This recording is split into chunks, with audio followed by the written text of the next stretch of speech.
The third thing are the vertical solar panels, and there are two types on the house. There are these vertical ones on the outside of the railing there, and then a little later in construction there's one, two, three of them here that were installed and are operating right now. So there's three uses of the sun that are being made here on the house. There's nothing that says that you have to have an architecture exactly like this. If you want, you could have mounted these panels on the ground down here, as long as they weren't shading other panels.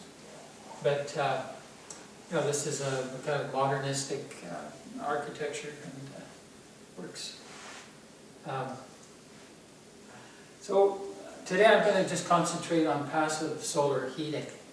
And this type of house, if you look here, we've got south-facing windows, and we have what we call the direct gain type of passive solar heating. The sunlight comes in, it warms up the floor, some of the energy bounces up, hits the walls, and a very straightforward and simple way of providing some space heating.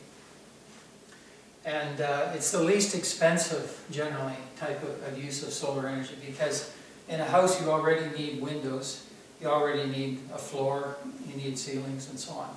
And the great U.S. architect, Frank Lloyd Wright, he said one time, you should never put anything in a building that serves only one function. And generally we do that, like let's take for example this chair here. We could have a pile of bricks stacked up here, and you could sit on the pile of bricks, and that would provide a chair. But people, you know, provide an aesthetic function from a chair, as well as a utilitarian function of having a place to sit down. And the houses that work best are the ones that, you know, get the common building components to do more than one thing. So a big question, if you want to use passive solar in a house, is are these questions here. And how energy conserving is the home? How big is the home? How is the house situated? What building materials are used? What type of windows, and how much thermal mass? Thermal mass refers to the property of a material to store heat. And so, example, these concrete tiles that are beneath our feet here have the ability to absorb heat during the day, and then as the house cools off, to provide heat to the space. And I'm running a little experiment here during my talk. We've turned all the heaters off, and we'll just see how much the temperature drops during the day, or during the time. And to be scientific about it, I brought along a digital thermometer, and we'll turn it on right now. And the temperature right now in the space is 20.6 degrees Celsius. I'll pass this around if you're interested. It's a nice little meter. You can hook it up to a computer, and it can keep track of your these thermocouples here allow you to, if you touch the end of it here, you can see how the temperature rises. Yeah. And if this is reading more than 40, you shouldn't be here because you've got a fever. Should be at home. Yeah. So let's look at these questions here in a little more detail. How energy conserving should a house be in Saskatoon if you want to catch this? I don't know, Catherine, if you can zoom in on this and see if the camera will pick that up, or maybe it's too small to print on there.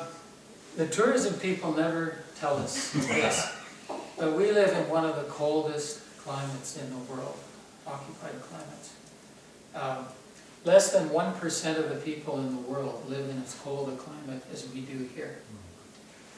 Our average annual temperature here, and you've never seen this, I've never seen this on, come to Saskatoon where it's barely above freezing on average. We do have a bracing climate. But it's a dry cold. It's a dry cold, yes.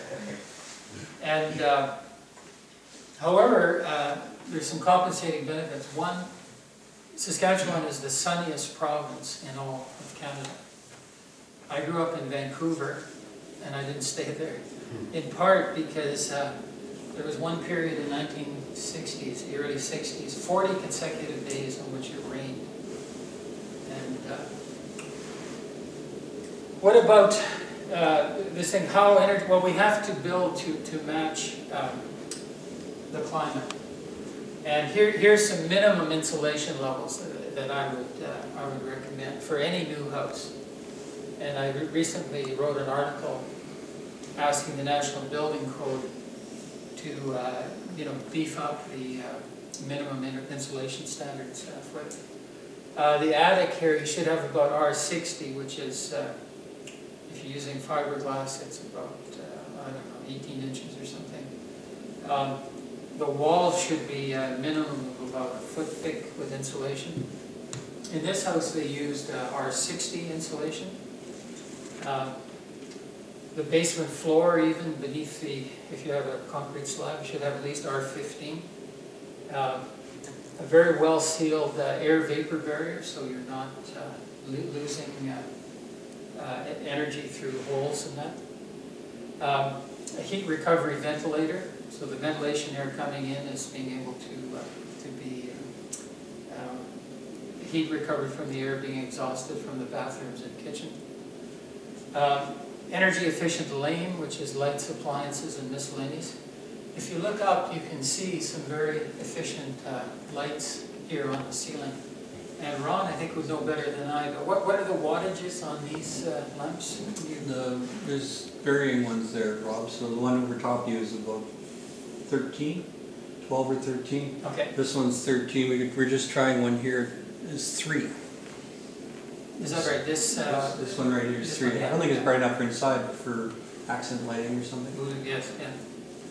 And more typically, if you bought a conventional incandescent floodlight, it would probably be not 13 watts, but maybe 60 or 75 watts.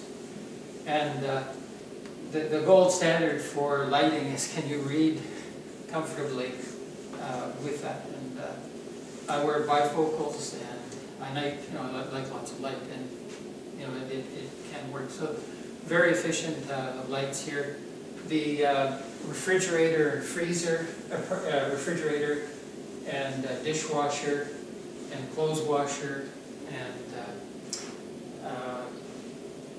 all of those should be Energy Star rated for high efficiency. And if you want to find the very best appliances, the U.S. has a Energy Star Tier 3 rating for, these are the most efficient of the Energy Star appliances. And one of the